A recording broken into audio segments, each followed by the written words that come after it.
జగన్ మీదన కోడికత్తితో దాడి చేసినటువంటి వ్యక్తికి సంబంధించి ఇప్పటికీ ఒక విచిత్రమైనటువంటి కథ. తెలుగుదేశం కార్యాలయం దగ్గరికి వచ్చారట, ఏమో ఆర్థిక పరిస్థితులు బాగాలేదు ఆదుకోండి, జగన్ ఏమో ఇట్లా చేస్తున్నాడని చెప్పారట. ఇది ఓ పెద్ద కథనం. విచిత్రం ఏంటంటే, కత్తితో దాడి జరిగిందా లేదా,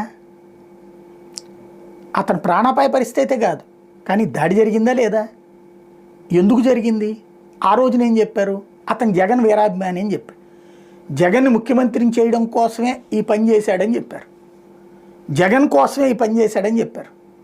2019 ముందు జరిగింది అదే కదా. మరి ఆ వ్యక్తి తెలుగుదేశం కార్యాలయానికి వెళ్తున్నాడు, తెలుగుదేశం వాళ్ళని కలుస్తాడు, తెలుగుదేశం పార్టీకి సంబంధించినటువంటి బృందాలతో మాట్లాడతాడు, తెలుగుదేశమే అతన్ని బయటికి తీసుకొస్తుంది. ఏ విధంగా లెక్క ఇది అంటే, పొడిపించుకున్న జగనేమో పాపాత్ముడు,